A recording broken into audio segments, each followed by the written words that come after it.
सर्वप्रथम आप सभी को हार्दिक आह्वान की राम राम। बहुत ही आदर एवं मान सम्मान के योग्य सफीदो हल्का के विधायक एवं भावी मंत्री बड़े भाई सुभाष गांगुली जी, पूर्व जिला परिषद की चेयरपर्सन आदरणीय वीना देसवाल जी, सम्मानित मंच व हाडवा गांव के 36 बिरादरी के बुजुर्गों, युवा साथियों एवं मातृशक्ति, मैं आप सभी का यहां पहुंचने पर हार्दिक स्वागत करता हूं, अभिनंदन करता हूं।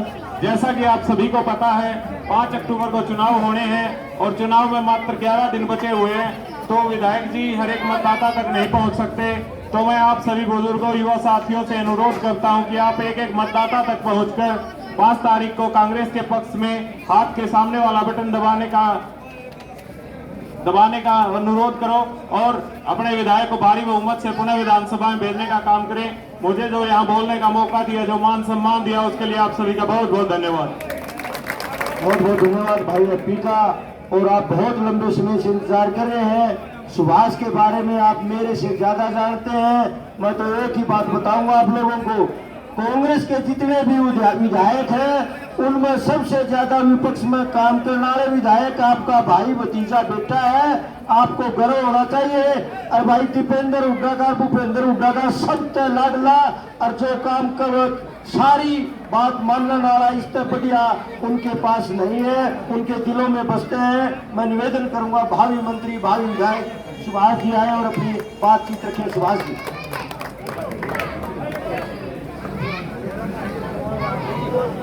चुनाव नहीं है, ये आपके खिलाफ, आपके भतीजे के खिलाफ, आपके भाई के खिलाफ एक बहुत बड़ी साजिश के तहत भारतीय जनता पार्टी एक से साजिशें आपके खिलाफ रचने लगी है।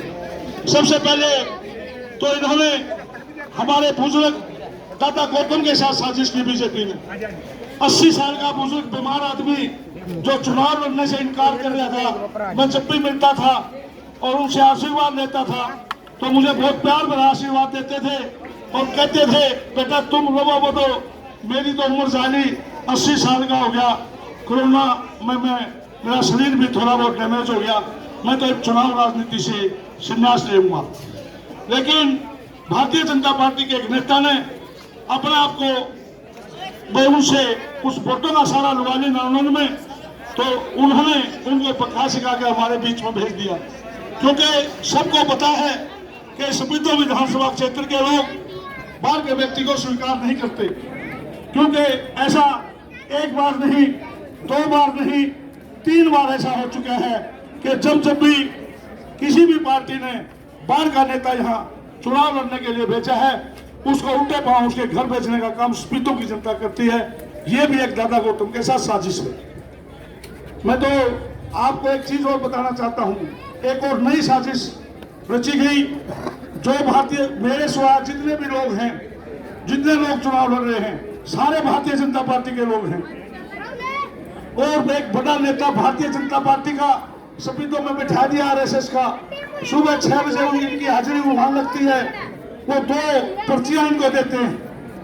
एक पर्ची देते हैं कि आपने किन किन गाँव में जाना है, तो उन गाँव के नाम बताते हैं, उस पर्ची पे लिख के देते हैं और साथ में एक आदमी भेजते हैं कि कदे में जहां हमने कहा वहां गया कि नहीं गया। उसके बाद एक दूसरी पर्ची देते हैं, वो दूसरी पर्ची में ये लिखते हैं कि इन गाँव में इन लोगों के पास नहीं जाना, सिर्फ जो बीजेपी विरोधी लोग हैं, जैसे हम वहां बीजेपी विरोधी लोग हैं, उनके पास जाना है और उनमें से वोट काट के लानी है। तो ये वोट कटुए आपके बीच में आएंगे और मुझे तो इससे आगे एक और मुँह आती है इनसे। ऐसा ना हो ये थोड़ी थोड़ी वोट इकट्ठी करके बाद के 2-3 दिन में इस बीजेपी वाले को समर्थन करते हैं, ऐसी भी संभावना हो सकती है। आपने बहुत सजग और सावधान रहना है। बस एक चीज मैं आपको जरूर बता देता हूं, तो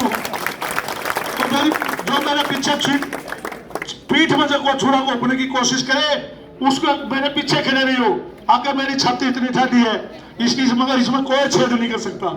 इस बात की गारंटी मैं देता हूँ। जब वो लोग आपके बीच में मत मांगने आए तो उनसे एक बात पूछना कि भाई हम जब 13 महीने बॉर्डर के ऊपर बैठे थे, जब हमारी 750 हमारे किसान शहीद होकर जब उनकी डेड बॉडी लेकर आ रहे थे, उनके दाह संस्कार पे तुम लोग क्यों नहीं आए? जब उनके ऊपर गोलियां चल रही थी, तो जब उनको ये करने का आप समर्थन क्यों कर रहे थे? जब आप हमारे सरपंच भाइयों को पीट रहे थे, जब उस पिटाई का, उस लाठीचार्ज का समर्थन क्यों कर रहे थे? जब हमारे कर्मचारी भाइयों को यह सरकार पिटवारी थी, लाठीचार्ज करवा के, उसका भी ये लोग समर्थन कर रहे थे। ये सब जब आपके खिलाफ, जनता के खिलाफ, जब भारतीय जनता पार्टी की सरकार गलत नीतियां बना रही थी, जो गलत नीतियां बना रही थी, उसका भी समर्थन ये लोग कर रहे थे। तो उन लोगों से जब वो आपके बीच में मत मांगने आए तो उनको कहना हुआ जब 5 साल हमारे विरोध में रहे हो तो ही मारे क्यों आए हो? तो उनने उनके घर जरूर बता देना कि भाई जब हालांकि आठवं तो कोई घर है नहीं, लेकिन पड़ोसी गांव में बाजा कितने की दे मैं तुमको उड़े जाओ वोट मांगन, मारे क्यों आओ? जब मारे विरोधी होता हूँ, जब हमारे पर लाठीचार्ज होता, हमारे किसान शहीद होते, हमारे कर्मचारी पेटे थे, तो हमने 90% लोग लाठी का तलाव काट दिए जब की जा रहे थे, जब तो हम सरकार के खिलाफ, सरकार के साथ खड़े थे। तो इसलिए उनको उनके घर बता देना, यदि करूंगा उन्हें ना बता लगे वो एक बालक ने भेजा भाई उनका जाके मांगने मारा ना मांगना भैया आप लोगों ने कहनी है, इतनी बात कहने आया था, बाकी तो पूरे वक्ताओं ने भी आपको सारी बातें बता दी। जय हिंद, नमस्कार।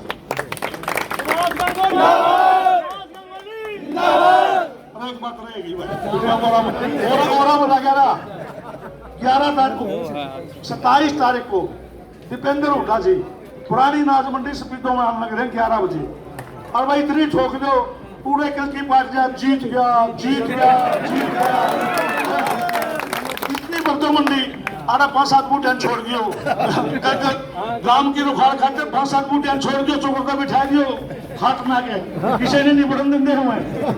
अब तो हम सारे के सारे उड़े पहुंच जियो, लोग भी, लुगाई भी, सारे पहुंच जियो। उस मंडी ने इतनी बर्तन एक ऐतिहासिक रैली कर दो हरियाणा की रैली, तो स्पीडों में दिखा हरियाणा की, ऐसा काम कर दो भैया। यह बात तो भूल गया था भाई। धन्यवाद जी। मैं निवेदन करूंगा संतु चौकीदार जी एक बार विधायक जी को भी सम्मानित करो। चौकीदार एक और भूल गया। सफाई वाले भी आ जाओ।